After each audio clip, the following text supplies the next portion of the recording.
ሆይ ህዝብ ሆይ እዚህ ያላችሁ 6300 ሰዎች ወይንሸትና ሚሚ የብዙ ዓመት ጓደኛሞች ናቸው። ወይንሸት ገንዘብ ራሷ አስገብታ ወደ ሰክሰስ ደረሰኝና የእናቷን ስም ልካ ለሚሚ ትኬት ትቆረጭልኝ አለቻት። ሚሚም ከስተመር ሰርቪስ ሄዳ 3 ትኬቶችን ቆረጠች። 4000 ብር የራሷ የሚሚ ነው፣ 2000 ብር የራሷ የወይንሸት ነው። አሁን ሶስተኛ ዕጣ ባለ 3 መኝታ ቤት ኮንዶሚኒየም ወጣ። የማን የወጣው? የወይንሸት በእናቷ ስም የተቆረጠው። ሚሚ ምን አለች? እኔ ስለሆንኩኝ ሄጄ የቆረጥኩልሽ አንቺ ብሩን ብትከፊም ስሙ የእናትሽ ቢሆንም ገንዘቡ ያንቺ ቢሆንም ግን እኔ ልካሽኝ እኔ ስለሆንኩኝ ሄጄ ከስተመር ሰርቪስ ሰክሰስ ጋር የቆረጥኩልሽ ቤቱን አካፊኝ እያለቻት ነው። ከትናንት ጀምሮ ለኔም ስልክ ስታነሳልኝ አልነበረ ሚሚ፣ ምክንያቱም ወይንሸት ቃል እስክትገባላት ድረስ እንደምታካፍላት ወይንሸትም ለኔ እንድታነሳልኝ ብላ አካፍልሻለሁ ብላ ቮይስ ቃል ገብታላት ሚሚም ያንን ቮይስ ለኔ ልካልኛለች። ያንን ቮይስ ማስረጃ ከያዘች በኋላ ለኔ ስልክ ለማንሳት ፈቃደኛ ሆናለች እና አሁን ቤቱ እየተጣሉበት ነው፣ እየተከራከሩበት ነው። ወይንሸት ሚሚ ሽጠሽ ብሩን እኩል እንካፈል፣ የኔ እናትና የአንቺ አባት ሄደው ሰክሰስ ጋር ተሸጦ እኩል ብሩ ግማሹ በኔ እናት ስም ግማሹ በአንቺ እናት ግማሹ በኔ አባት ይግባ ነው እያለች ያለችው ሚሚ። ወይንሸት ደግሞ ገንዘቡ የኔ ስሙ የእናቴ ቤቱ የራሴ ነው ነው እያለች ያለችው። ስለዚህ ቤቱ የማን ነው? በአማርኛ በጽፉት ደግሞ ሞር ቤተር ጋይስ አንድ ሚሚ ምን ይላል ህዝቡ ነው። እኔ አብዬ ይቅርታ አድርጊልኝና ማለት ነው አንዲት ነገር አልተማርኩኝም። እኔ ሄደው ያኑ ማልልሽ ምንም የማውቀው ነገር የለኝም። አታነቢም? እሺ አማርኛ ታነቢያለሽ? ወደ አማርኛ ይቀይሩት። አልሞክርም። እንደውም ትንሽ ኦሮሞኛ ነበር የምሞክረው። እሱ ራሱ አሁን ከአይምሮ ውስጥ ጠፍቷል። ምንም አታነቢ ከሆነ ሌላ ብብልሽ 2000 ምናምን ህዝብ ቆይ 2100 2046 2180 ኦልሞስት ያለው ህዝብ በጠቅላላ እየጻፈ ያለው ወይንሸት ቤቱ የወይንሸት ነው ነው እያለ እየጻፈ ያለው። አንቺ ማንበብ ካልቻልሽ እኔ አንብብልሽ። በእንግሊዝኛ ነው እየጻፉት ያሉት ጋይስ። በአማርኛ ጻፉ። በአማርኛ እንግሊዝኛ ማንበብ አልችልም እያለች ነው ሚሚ። በአማርኛ ጻፉት።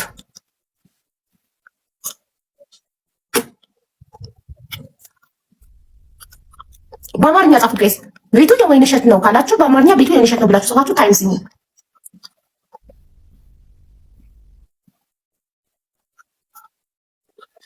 ግን ይሄ ለሌሎቻችሁ ትልቅ ትምህርት ነው። ቤት ትኬት ስትቆርጡ በራሳችሁ ስም በራሳችሁ ስልክ ቁጥር ቁረጡ። ለሌላ ጊዜ ወይ ሲደርሳችሁ አካፍሉኝ የማይል ሰው መርጣችሁ አስቆርጡ። ኢትዮጵያ ውስጥ የምትኖሩ ሰዎች እኔ በበኩሌ ለማንም ሰው በቆርጥ ቃሌ ነው። ወደፊት መቼም ቆርጬላቸው የደረሳቸውን ሰዎች አካፍሉኝ ስል አታዩኝም። መቼም ኔቨር። ሁሉም የራሱን እድል ነው የሚበላው። እድሉ ነው ስሙ የወጣለት ያሰው ለስሙ የወጣለት። በአንድ ስልክ ቁጥር እኮ 50 ትኬት እኔ በአንድ ስልክ ቁጥር እኮ 87 ትኬት ቆርጫለሁ። ኢትዮጵያ ውስጥ ለሚኖሩ ዘመድ አዝማሮች በጠቅላላ ቆርጫለሁ። አንዳቸውም ቢደርሳቸው በፍጹም አካፍሉኝ አለ ነው። ስልክ ቁጥሩ የኔ ስለሆነ ብቻ ብሩ የነሱ ስሙ የነሱ ነው።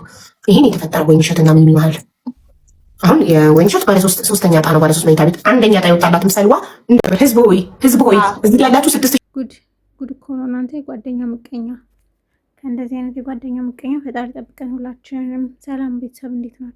የዩቲዩብ ተመልካቾቼ እንዴት አላችሁ? እኔ በጣም ደህና ነኝ። ለቻናል አዲስ የሆናችሁ ሰብስክራይብ በማድረግ ፕሊዝ በርታቱኝ። እንዲሁም ቪዲዮ ላይክ እና ሼር አድርጉልኝ ማለት ነው። እና ዛሬ ሰክሰስ ፕላስ እጣ ያወጣ ነበረ። ምን ተፈጠረ?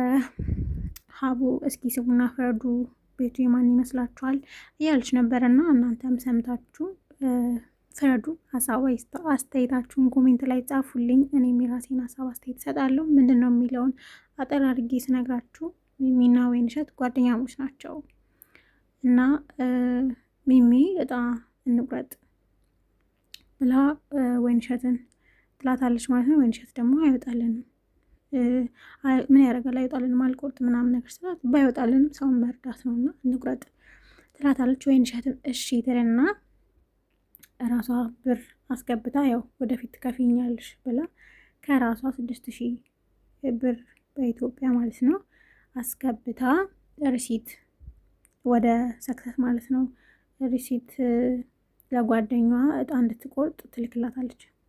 ወይንሸት ለሚሚ ማለት ነው 6000 ብር ሪሲቱን ለሚሚ ትልካለች። ከዛ ሚሚ ለራሷ 2 ለወይንሸት ደግሞ 1 እጣ ትቆርጣለች። ወይንሸት በእናቷ ስም ነው የቆረጠችው። ከዛ አሁን እጣው ሲወጣ ለወይንሸት ይወጣላታል። በእናቷ ስም የቆረጠችው ወጣ። ከዛ ሚሚ ሲደወላት ስልክ አታነሳም። ስትባል የቆረጥኩላት እኔ ነኝ፣ ስለዚህ ቤቱን ታካፍለኝ አለች። አስቡት፣ ወይንሸት የቆረጠችው ራሷ ናት። በራሷ ብር ነው የቆረጠችው። አንደኛ ብሩ የራሷ ነው፣ ሁለተኛ በእናቷ ስም ነው የቆረጠችው። ይሄ የራሷ እድል ነው፣ ሀቋ ነው። እድሏ ነው። ገና ለገና ጓደኛ ተብዬዋ እቺ ጓደኛ አይደለችም ግን እኔ ነኝ የቆረጥኩት አለች። እኔ ነኝ የቆረጥኩትና ታካፍለኝ። እኔ ነኝ ብሩ እኮ የወይን እሸት ነው። እጣውም ቆረጠችው ሚሚቱንም ብሩ የወይን እሸት ነው። ስሙ የእናቷ ነው። ግን የዝችኛዋ ስልክ ነበረ የተመዘገበው ማለት ነው። እና እጣው ሲወጣላት ወደ ሚሚ የተደወለው። ግን ሺ ጊዜ ምንም ቢሆን ሀቋ ነው። የጓደኛዋን ሀቅ ለምን የሰው ሀቅን ፈልጋለን? የሰው ፈላጊ የራሱን ያጣል። የራሷንም እንዳታጣና እንደዚህ አይነት ጓደኛ ከባድ ነው።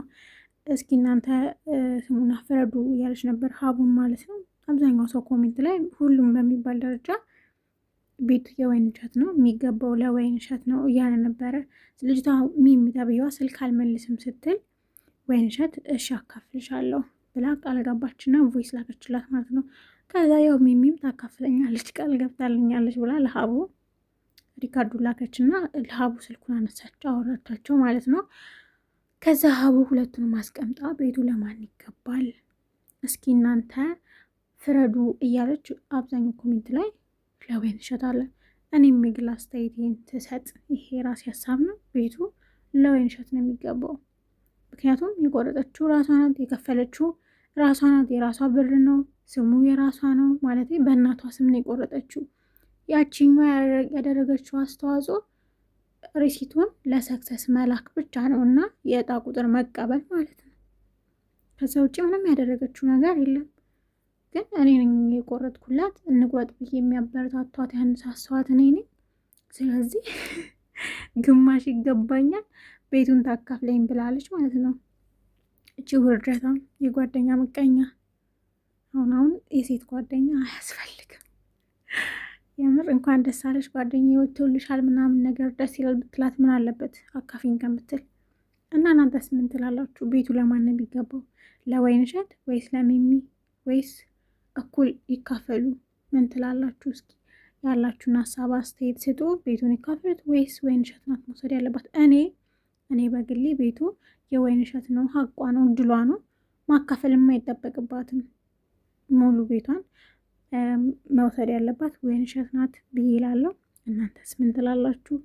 ያላችሁን ሀሳብ አስተያየት ኮሜንት ላይ ጻፉልኝ። በተረፈ ፕሊስ አዳዲስ ከሆናችሁ ቻናሌን ሰብስክራይብ አድርጉኝ። እንዲሁም ደግሞ ቪዲዮውን ላይክ እና ሼር በማድረግ አበረታቱኝ። አመሰግናለሁ።